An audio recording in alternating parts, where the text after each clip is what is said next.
आज के इस वीडियो में हम बात करेंगे कि अनवांटेड किट खाने के बाद में अगला पीरियड कब आ जाता है या कितने दिन लेट हो जाता है। इसी के बारे में वीडियो में विस्तार से जानेंगे, तो वीडियो को पूरा देखें।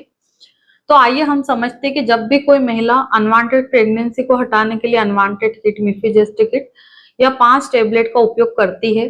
वो टेबलेट उपयोग करने के बाद में पीरियड भी आ गए, पीरियड 5-7 दिन में बंद भी हो गए हैं, उसके बाद में आपने अल्ट्रासाउंड भी करवा लिया, प्रेगनेंसी टेस्ट भी करवा लिया, अल्ट्रासाउंड में भी आपका केस क्लियर, एबॉर्शन डन आ रहा है और प्रेगनेंसी टेस्ट भी नेगेटिव आ गया। अब अगले महीने आपका पीरियड कब आएगा? पुरानी जो हमारी नेचुरली पीरियड आने की डेट थी उस पे आएगा, या जब हमने किट खाई है उस डेट के अराउंड हमारा पीरियड आएगा। तो आपका जैसे अभी पीरियड मिस हो गया था, टेस्ट करने पे पॉजिटिव आया था, फिर आपने दवाई खाई थी, तो जिस डेट में दवाई खाने के बाद आपके पीरियड चालू हुए हैं, अगले महीने भी उसी डेट के अराउंड आपका पीरियड आएगा। जैसे कि एग्जाम्पल के तौर पे आपने इस महीने की 10 तारीख को मान लो दवाई खाने के बाद आपका पीरियड आया, तो अगले महीने भी 10 तारीख से लेके 15 तारीख के बीच में ही आपकी पीरियड की डेट रहेगी। क्योंकि इस बार हमारे पीरियड लंबे चलते, नॉर्मल पीरियड तो 3.5 दिन, 4 दिन या 5 दिन चल के बंद हो जाता है। पर जब भी हम ये दवाइयां खाते हैं या पीरियड मिस होने के कुछ दिनों बाद हम मेडिसिन का इंटेक करते हैं, तो हमारा जो पीरियड है लंबा चलता है, 5 दिन, 7 दिन, 8 दिन, 10 दिन, किसी किसी का तो 12 दिन भी चलता है। ठीक है, तो जनरली क्या होता है कि हमारे शरीर में ब्लड की कमी हो जाती है, तो ब्लड की कमी के कारण हमारा जो पीरियड है टाइम पे नहीं आता है, लेट हो जाता है। तो जैसे मान लीजिए इस महीने 10 तारीख को आपका पीरियड आया था मेडिसिन के बाद में, तो अगले महीने 10 तारीख पे अगर आपका पीरियड नहीं आता है तो हमें कितने दिन और इंतजार करना है? आप 10 दिन इंतजार कर सकते हैं। 10 तारीख से लेके 20 तारीख तक आप वेट कर सकते हैं। अगर 20 तारीख तक भी आपका पीरियड नहीं आया, दोबारा प्रेगनेंसी टेस्ट किया, वो भी नेगेटिव आ रहा है, तो आपको और ज्यादा इंतजार नहीं करना है। और जैसे ही इस महीने की 10 तारीख को हमने आपकी डेट बताई, तो आपको इस महीने की 5 तारीख से, यानी कि नेक्स्ट मंथ की जो 5 तारीख है शुरू होने पे, वहां से आपको गुड़ की चाय पीना है दिन में 2 बार, यानी कि काढ़ा की रेसिपी आपको चालू कर देना है, वो भी पीरियड लाने में मदद करती है। इसके बाद में आपको कच्चा पपीता खाना है, वो भी पीरियड लाने में हेल्प करता है। पाइनएप्पल का जूस आपको पीना है। जो चीजें आपके लिए पॉसिबल हो जाए वो चीजें आपको रेगुलरली करना है जब तक आपके पीरियड नहीं आते हैं। अगर मान लो पीरियड लेट होके और 10 दिन हो गए हैं, यानी कि 10 तारीख को जो आना था वो 20 तारीख हो गई, फिर भी नहीं आया, तो यहाँ पे सबसे पहला काम आपको प्रेगनेंसी टेस्ट करना है। कई बार ऐसा होता है कि पिछले महीने दवाई खाने के बाद पीरियड आ भी गया है ना, अल्ट्रासाउंड करवा लिया, वो भी नेगेटिव आ गया, प्रेगनेंसी टेस्ट भी नेगेटिव आ गया, यानी कि सब चीजें मिलकर के हमें ये कंफर्म कर दिया है कि आपका केस पूरी तरह से क्लियर हो गया। अब यहाँ पे क्या करते हैं, पेशेंट प्रोटेक्शन यूज नहीं करते, रिलेशन बनाना चालू कर देते हैं। क्योंकि पेशेंट को नॉलेज नहीं रहती है, या कोई डॉक्टर उन्हें ये नहीं बोलता है कि आपको इस महीने रिलेशन नहीं बनाना है या प्रोटेक्शन यूज करना है। कई बार पेशेंट ये सोचते हैं कि ये तो एबॉर्शन वाला केस में, इसमें क्या हमें ओवुलेशन होगा या हम कैसे प्रेग्नेंट हो जाएंगे, है ना।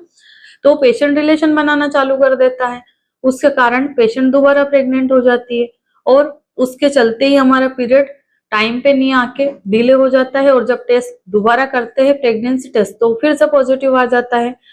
तो अगर आपके साथ भी ऐसा हो रहा है कि दोबारा प्रेगनेंसी टेस्ट किया और वो पॉजिटिव आया, तो फिर से आपको अल्ट्रासाउंड करवाना है, डायरेक्ट दवाई नहीं खाना है। क्योंकि कई बार ऐसे होते हैं, बहुत सारे पेशेंट अल्ट्रासाउंड नहीं करा सकते, वो प्रेगनेंसी टेस्ट ही करते हैं। और कई बार तो पेशेंट ऐसे भी होते हैं जो उन्होंने दवाई खाई है ना, दवाई खाने के बाद पीरियड बंद हो गया और फिर उन्होंने टेस्ट ही नहीं किया, प्रेगनेंसी टेस्ट भी नहीं किया कि मेरा टेस्ट नेगेटिव आया कि नहीं आया, और इस महीने फिर से पीरियड नहीं आया। जब उनका दिमाग चला कि मेरा टेस्ट करके देखती हूँ, पता चल रहा टेस्ट क्लियर पॉजिटिव आ रहा है। तो अगर ऐसी सिचुएशन किसी के भी साथ होती है, तो फर्स्ट ऑफ ऑल हम पेशेंट को एडवाइस करते हैं कि आपको यूएसजी यानी कि अल्ट्रासाउंड कराओ। अल्ट्रासाउंड में देखते हैं कि कितने वीक की प्रेगनेंसी आ रही है। अगर आपकी प्रेगनेंसी पुरानी है, पिछले महीना आपने दवाई खाई, उससे केस क्लियर नहीं हुआ है, तो अभी तक आपकी जो प्रेगनेंसी है 8-9 हफ्ते की हो गई है, और मान लो अगर नई प्रेगनेंसी, पुराना केस क्लियर हो गया था, तो अभी आपके 3 हफ्ते या 5 हफ्ते तक की प्रेगनेंसी आएगी। और अगर इतने कम टाइम की प्रेगनेंसी आती है, तो डॉक्टर आपको एडवाइस कर देंगे हीमोग्लोबिन लेवल चेक करा के कि आपको दोबारा किट रिपीट करना है कि आपको सफाई करवाना है। थोड़ा सा जो बच्चे का CRL है वो कितने MM है उस पर भी डिपेंड करता है कि मेडिसिन से आपका केस क्लियर हो पाएगा कि नहीं हो पाएगा। अभी क्या होता है, पेशेंट के मन में एक सवाल और रहता है कि मैडम मैंने तो पिछले महीने दवाई खाई थी और अभी मैं फिर से दवाई खाऊंगी तो कोई प्रॉब्लम तो नहीं खड़ी हो जाएगी, या मैं दोबारा प्रेग्नेंट हो पाऊंगी कि नहीं। तो आप डॉक्टर की सलाह से दवाई लेते हैं सही तरीके से, सही मेथड से, तो आपको कोई भी प्रॉब्लम नहीं होती है।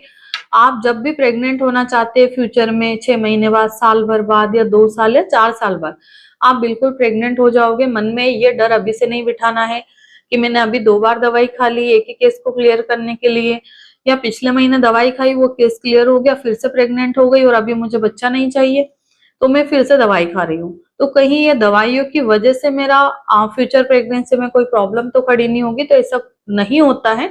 1-2 बार दवाई खाने से फ्यूचर प्रेगनेंसी में कोई भी प्रॉब्लम नहीं आती है। बट देखिए, सावधानी सबसे बड़ी चीज होती है।